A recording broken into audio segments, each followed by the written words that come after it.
waqti wacan daawadayaal ku soo dhawaada wararka ugu xiisaha badan ee dhinaca suuqa kala iibsiga maanta. haddii aynu ku bilowno macalinka xulka qaranka Belgium ahna hogaamiye hore ee kooxda Everton Roberto Martinez ayaa ka mid noqday liiska macallimiinta waliba midka ugu horeeya ee bedeli kara Ernesto Valverde haddii kooxda Blaugrana ay go'aansato in macalinkaasi ay iska dirto. sidaas waxaa ku waramaysa RAC oo ka soo baxda gudaha dalkaasi Spain. macalinka Netherlands Ronald Koeman hogaamiyaha hore ee Juventus Massimo Allegri iyo Arsenal macalinkeeda Unai Emery ayaa sidoo kale qayb ka ah liiska macallimiinta bedeli kara tababare Ernesto Valverde. warkaasina waxaa ku waramaysa Mundo Deportivo oo ka soo baxda gudaha dalkaasi Spain. daafaceeda Sergio Ramos oo 33 jirana waxa uu weydiistay Real Madrid madaxweynaheeda Florentino Perez inuu u ogolaado inuu ka mid noqdo dhinaca iyo horyaalka China Super League. Lalakista oo Spain ku soo baxa ayaa sidaasi ku waramaya. sidoo kale waxaa xusid mudan in Sergio Ramos uu diiradda u saaran yahay kooxda Manchester United oo iyaduna aad u baadi goobaysa sidii ay u heli lahayd daafac dhexe. tani waxay markaasi la micno tahay in madaxweynaha Florentino Perez oo Real Madrid madaxweyne u ah oo markaasi ku rajawan yahay Chelsea iyo laacibka Belgium playmaker-ka ah ama kuba sameeyaha ah ee Eden Hazard oo 28 jir ah oo markaasi la soo wareegi doono suuqa xagaaga. Daily Mail oo kamid ah wargeysada lagu kalsoonaan karo ee gudaha Spain ayaa sidaasi ku waramaya. Chelsea hogaamiyaheeda Maurizio Sarri waxa uu heshiis la gaaray ayaa la leeyahay kooxda Juventus waliba sanadii waxa uu ku qaadan doonaa 1.2 milyan sida Daily Mail ay ku waramayso. Barcelona garablaheeda laacibka Brazilianka ee lagu magacaabo Malcom waxaa suuragal ah in kooxda Catalunya uu ka tago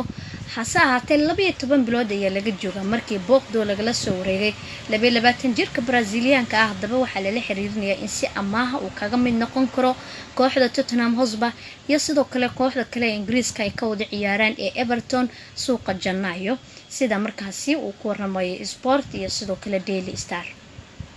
wararka kale ee maanta ugu xiisaha badan ee wargeysada ay qoreen waxaa kamid ah Juventus 25 jirkeeda Argentinianka ah waa Argentinka ah weerarkan ka ciyaaray ee Paulo Dybala wuxuu xaqiijiyay inuu rabo inuu baaqi ku sii ahaado kooxda Serie A ah championkana ku guuleysatay dabcan horyaalka Talyaaniga isku daataha in xilli ciyaareedka soo aadan uu sii joogo. Paulo Dybala waxa aad loo xiriirinayaa inuu ka mid noqon karo kooxda Manchester United oo isbedel badan rajeynaysa inay sameyso xilli ciyaareedka ee soo aadan. in dhibidhinti ayaa ku waramaysa Arsenal markaasi waxay xiriir la sameynaysaa AC Milan iyo 20 jirka goosha u qabta ee Gianluigi Donnarumma golahayaha reer Talyaani ayaa suuragal ah in Emirates uu soo wacdo inkastoo Bernardo uu hadda yahay golahayaha koobaad ee kooxda Arsenal laakiin Gunners waxa ay weyn doonaan kadib finalka tartanka Europe League oo habeen dambe dhici doona golahaya Peter Cech oo ciyaaraha kubadda cagta soo gabagabeeyay. Toto Mercato iyo sidoo kale Daily Star ayaa sheekadaasi daabacay. Real Madrid waa inay bixisaa si ay u hesho Paris Saint-Germain 27 jirkeeda Brazilianka weerarka ciyaara ee Neymar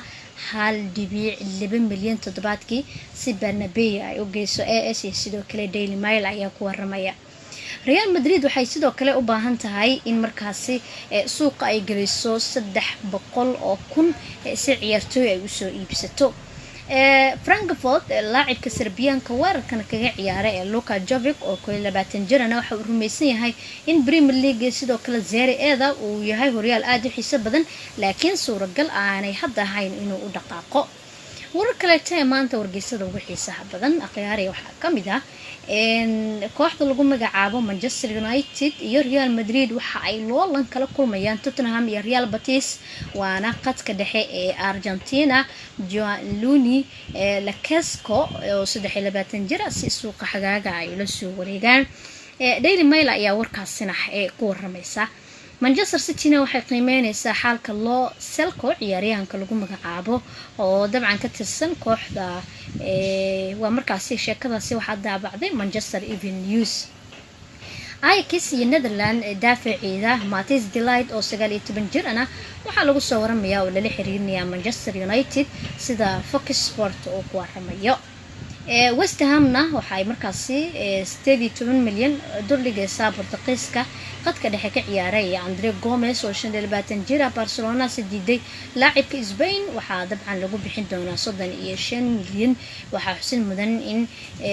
xilli ciyaareedka hadda ugu dambeeyay amaah uu ku qaatay kooxda Everton. Sky Sport ayaa ku ramaysa Swansea City waxay dib ula soo wareegaysaa oo ay qasaareen Waleska garabka ka ciyaaray Daniel James oo 22 jir ah Manchester United markaasi ayuu ku sii dhawaanayaa 15 milyan inuu kaga mid noqdo laakiin ay ku qasaaraan oo suuragal laacibkaasi Lyon 20 jirkeedana Francisca qadka dhexe ka ciyaara Jose Ayour isaguna waxa indindeynaysa Liverpool Pep Guardiola kooxda hogaamiyay Man City ayaa sidoo kale qayb ka ah kooxaha kale ee rajeynaya macallinkii hore ee Chelsea iyo Tottenhamna Andre Villas-Boas heshiiska ayuu cusboonaysiinayaa ama heshiis uu la gaarayaa kooxda lagu magacaabo Marseille France Football oo Faransa ka soo baxda ayaa warkaasina dabcan daabacday waana wararka ugu xiisaha badan ee suuqa sidoo kale sheekada ugu weyn ee maanta aad ka loo hadalayo waxaa markaasi ay tahay Zidane oo ugu baaqay Real Madrid inay sameeyaan saxiixa mucjisada kooxda Juventus hase ahaatee waxaa xusid mudan in ciyaaryahanka lagu magacaabo Dani Alves loo magacaabay kabtanka xulka qaranka Brazil Neymar oo laga qaaday haddaba sheekada ku aadan Real Madrid hadii aynu eegno kooxda Real Madrid ayaa qorsheynaysa in ay si xoogan u gasho suuqa kala iibsiga oo ay ka soo qaadato dhowr xidig Zidane waxa uu qorsheynayaa inuu la soo siixdo bedelka xidiga kooxda Manchester United ee Paul Pogba wuxuuna macalinka reer Faransa doonayaa inuu u dhaqaaqo soo xirigelinta mid ka mid ah xidigaha ugu fiican booskiisa qadka dhexe sanadihii la soo dhaafay Zidane ayaa dooqa koobaad ka dhiganaya Pogba si uu xoojiyo qadkiisa dhexe